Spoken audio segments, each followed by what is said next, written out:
Assalamualaikum warahmatullahi wabarakatuh. Kita lanjutkan lagi pembahasan kisi-kisi UAS Fisika Dasar 2-nya. Sekarang kita akan masuk ke soal nomor 11. Di sini soal nomor 11 itu masuk ke modul 13 dengan topik interferensi dan difraksi.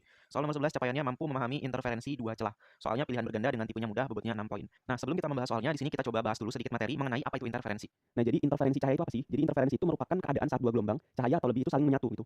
Nah, syarat terjadi interferensi itu harus koheren, sehingga nanti amplitudo, panjang gelombang, dan frekuensinya serta beda fasanya itu tetap sama. Kayak gitu. Kemudian di sini tuh ada interferensi celah ganda Young. Ini tuh terbagi dua ya. Ada yang konstruktif kayak gini dan ada juga yang destruktif kayak gini. Nah, terus apa nih bedanya konstruktif dan destruktif? Nah, kalau konstruktif itu tuh merupakan perpaduan gelombang yang sefasa gitu. Sehingga kalau kita lihat di sini untuk konstruktif, dia itu bertemu dengan puncak. Sehingga nanti gelombangnya ini akan saling menguatkan, amplitudenya semakin besar. Kayak gitu. Jadi, kalau konstruktif itu puncak ketemu puncak atau lembah ketemu lembah gitu. Sehingga nanti amplitudenya semakin besar. Tapi kalau interferensi destruktif, ini itu yang bertemunya itu berbalikan. Contohnya di sini lembah bertemu dengan puncak. Sehingga nanti gelombangnya ini akan saling melemahkan. Saling melemahkan sehingga nanti bahkan gelombang itu tidak ada di sini. Jadi hasilnya itu tidak ada, cuma garis lurus doang. Kalau yang ini kan hasilnya amplitudenya semakin besar ya teman-teman, dibandingkan gelombang yang ini atau gelombang yang ini karena mereka saling berpadu gitu, saling menguatkan. Kemudian kita coba next ya. Nah, di sini itu ada interferensi celah ganda. Jadi di sini itu ada dua sumber cahaya di bagian sini dan di bagian sini. Kemudian cahayanya ini kan masuk ya ke dalam sini, masuk ke dalam sini. Nah, kemudian akan mencetak terang gelap pada layar. Jadi di sini itu ada terang maksimumnya. Kemudian di sini ada gelap minimum. Kemudian di sini ada terang lagi, terang pertama. Kemudian ini gelap pertama, ini terang pertama. Gitu ya. Jadi di sini yang ini itu merupakan terang pusat, ini gelap pertama, ini terang pertama. Gitu ya. Terus ini gelap pertama, ini terang pertama. Nah, pola terang ini itu dihasilkan karena konstruktif tadi, karena saling menguatkan yang tadi ya. Karena kalau konstruktif nanti dia menghasilkan pola terang, tapi kalau destruktif ini karena nggak ada gelombangnya sama sekali nanti dia akan menghasilkan pola gelap kayak gitu. Nah, di sini kita akan coba lihat persamaannya. Untuk interferensi konstruktif itu persamaannya yang ini ya. Interferensi konstruktif itu pola terang. Kalian ingat konstruktif pola terang. Kalau destruktif pola gelap. Nah, kalau konstruktif atau pola terang itu menghasilkan persamaan ini. D sin theta sama dengan M dikali lambda. Atau sin tetanya ini berubah menjadi P per L. Jadi persamaannya ini, dP per L sama dengan M dikali lambda. Terus, kalau untuk destruktif, ini teman-teman tinggal ganti aja bagian ininya, itu kita kurang dengan min setengah. Gitu. Jadi sama aja persamaan antara terang dengan gelap, cuman bedanya di bagian ininya itu kalau di bagian gelap itu dikurang dengan setengah. Kayak gitu. Nah, di sini juga ada keterangannya, D itu merupakan jarak antara celah, M itu merupakan orde interferensi, lambda panjang gelombang, P ini itu jarak antara garis terang gelap ke N dari pusat atau jarak antara dua garis terang atau gelap. Kemudian L ini merupakan jarak antara celah ke layar. Jadi kalau L itu tuh jarak antara celah ini ke layar sini. Itu L. Nah, kalau si P tadi itu tuh jarak ini ya, jarak antara garis terang ke gelap atau gelap ke N gitu. Jadi kayak misalkan di sini. Misalkan gini, jarak dari terang pusat ini ke terang yang ini, terang pertama, ini tuh apa nih? Ini tuh P gitu jaraknya. Kayak gitu.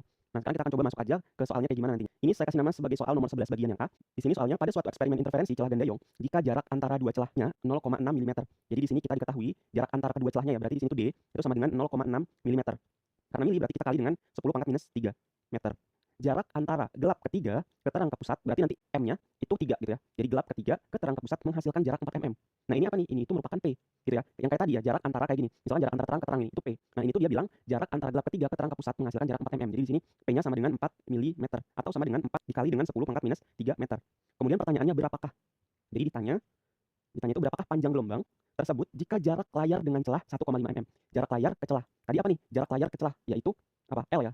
Jadi jarak layar ini ke celah ini itu L. Jadi di sini bisa kita tulis L-nya itu sama dengan 1,5 meter. Kayak gitu. Nah, di sini kita jawab aja.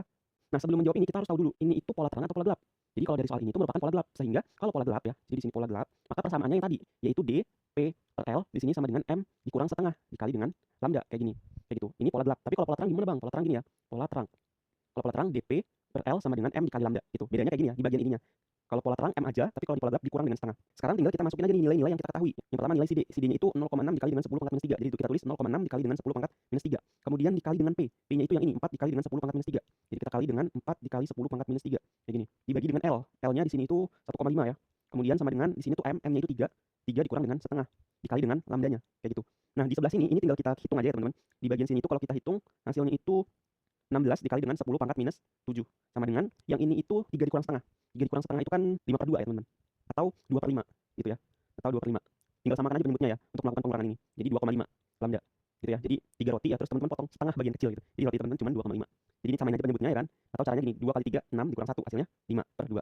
5 per 2 hasilnya 2,5. Sehingga nanti di sini kalau saya tulis ulang 16 dikali dengan 10 pangkat minus 7 itu sama dengan 2,5 lambda. Sehingga lambdanya itu sama dengan 16 dikali dengan 10 pangkat minus 7 dibagi dengan 2,5. Nah, ini tinggal teman-teman hitung aja, maka nanti kalau dihitung lambdanya itu sama dengan 6,4 dikali dengan 10 pangkat minus 7. Satuannya meter karena panjang gelombang. Jadi itu untuk pembahasan kita di soal nomor 11 bagian yang A.